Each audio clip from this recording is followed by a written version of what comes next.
So to kick us straight off, I'm hoping this clicker's going to work now. Here we go. So I'm going to ask for a volunteer, and I'm going to ask for someone wearing blue, as in the degree students, for a specific reason. So anyone want to come on down? Just do me a little favour. Just say yes. Not asking for too much. Come on down. Yeah, this is all part of the deal. Down you come. Oh, thank you. Yeah. This is for you, and you'll be pleased to know that is it. In there is £5, because the students in the room will know that student finance doesn't drop till Monday. Just trying to help him through until that point. But also, there's some celebrations, courtesy of the staff team who left them in the room upstairs. Thank you very much. Go and take a seat. So the idea behind that really was literally the point of he said yes, he volunteered, it's a safe environment. I was never going to ask him to do something he wasn't comfortable doing. So I'm going to talk a little about investment now, and as you can see from my slide, we've kind of got time and we've also got money. Without meaning to scare the level 6s in the room, just 38 weeks remaining, guys, just saying. And for the level 4s, you might think that 150 weeks looks like a really long time, but just ask one of the level 5s, that soon flies by. And as you can see, student debt, perhaps a political topic, I'm not going to go into it now, but you can see it's a pretty heavy financial investment. So that's the investment side of things, and I think we've got a slight change in how university and degrees are perceived.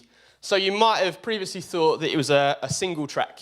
You get your degree, you finish your degree, and you're off into the land of employment. However, there's plenty of factors which would suggest that maybe that's no longer the case. As you can see, we've got an increase in retirement age, so less workforce cycles because people are staying in work for longer. We've got an increase in global population. Even I can do the maths. More people, more challenges for jobs.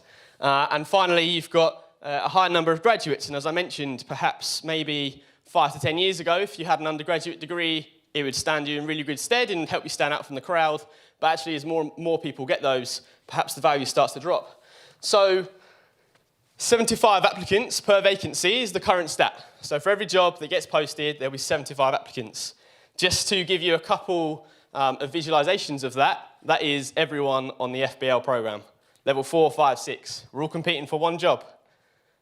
Or you can pick a starting 11 out of 825 players. So we can see here we've got loads and loads of competition.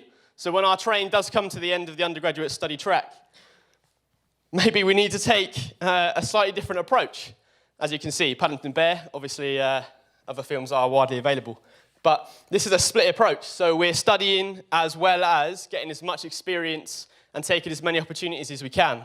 So that when we do get to the end of the level 6 program here, we've given ourselves more opportunities than we would if we take more of a single track approach. I was having a conversation with the CEO of the Big Youth Group and a member of the Youth Parliament, casually as you do, around challenges facing young people today. And this was the key thing that came from that, was we're going to call it the experience cycle. Trying to get a job without experience is really hard. People don't want to give you jobs without experiences, but you can't get experiences without having a job. I know, mind-boggling. So how can we get experiences? And as we had from our volunteer at the beginning here, maybe it's around saying yes to the opportunities which are available specifically as part of this degree program. Perhaps those of you that are looking to go and study on the program as well. So it's around saying yes. It's around having an investment mindset. It's around making sure that you really take every opportunity available to you and you invest that time and money really, really well. So volunteering. I'm perfectly aware that some people in the room may see volunteering as this. If anyone knows that lady, by the way, she's very, very famous, top search on Google. So this is someone of a retirement age, volunteering in a charity shop, unpaid work. Might be your current perceptions, absolutely fine if it is. However, my challenge to you is, does it look a little bit more like this? This is the LinkedIn account of a good friend of mine who's recently landed himself a very nice job. I won't disclose what that is. But as you can see, they've studied a 2+1, the same as our FBL program, and has managed to get plenty of volunteering experience along the way, and now works at Surrey FA. So he's got himself a job in football, which is exactly what he wanted. And volunteering really helped himself along the way. But I guess volunteering isn't simply just saying yes. It isn't simply just volunteering at the local charity shop, or volunteering to pick up the cones for your local football team. It can also be more of a mindset, and it's actually something much wider. So in goal, for my little five-a-side team here, increase employability. Is your mindset to take the opportunities that are available to you, as I said, particularly those on a St Mary's programme, to increase your employability, to help you stand out from the crowd, to make you the one in the 75. Went for a good formation here, I think. Nice little diamond. So number 2 is around career exploration. Now, my own personal journey, I started out playing football, was never going to make it, let's be realistic. However, when that dream sadly came to an end, I just fell into coaching, as it seems that most of us do. And it was actually whilst I was coaching and volunteering within that I fell into football development, which is where my long-term career aspirations now lie. So perhaps actually volunteering in this idea of a mindset for investment is around getting as much exposure to as many different types of careers, maybe in football, maybe outside, so that when you do get to the end of your studies, you've got yourself plenty of options and you know exactly where you're heading.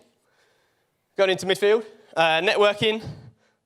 LinkedIn is just one example, but actually it's around the opportunity today. The guys will be staying around afterwards. I wouldn't recommend coming to speak to me, but definitely them. To make the most of the people in front of you, share their knowledge, and perhaps they've got other networks as well.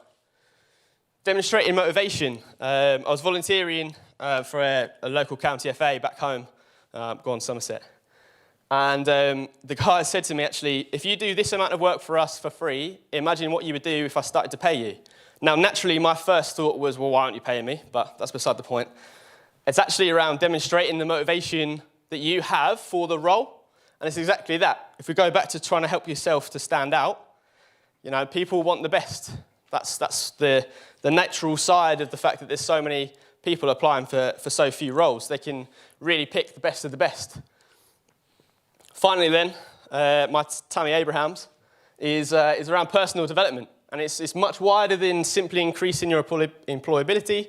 It's around developing your CV, your network, and it's actually just around developing you as a person. University is a fantastic opportunity. Definitely, like, hands down, the best experience of my life, and I hope that others that have had the same experiences will agree with me. So it's really around taking all the opportunities ahead of you. Not to scare you again, but these are the times left for level 4, 5, and 6 students. As I said, it goes by very, very quickly. For the level 6s, 38 weeks left. How are you going to use your investment mindset to make the most of the opportunities ahead of you? Contact information, like as many followers as possible would be great, because, you know, that's loads about social status, isn't it? But you can contact me. There's a range of voluntary opportunities, rather, that I'll happily signpost you through to, from the New Society to, you know, being a programme rep, particularly the new level 4 students. I can share my experiences there with you. Please do get in touch. I've been told to stop. Thank you very much.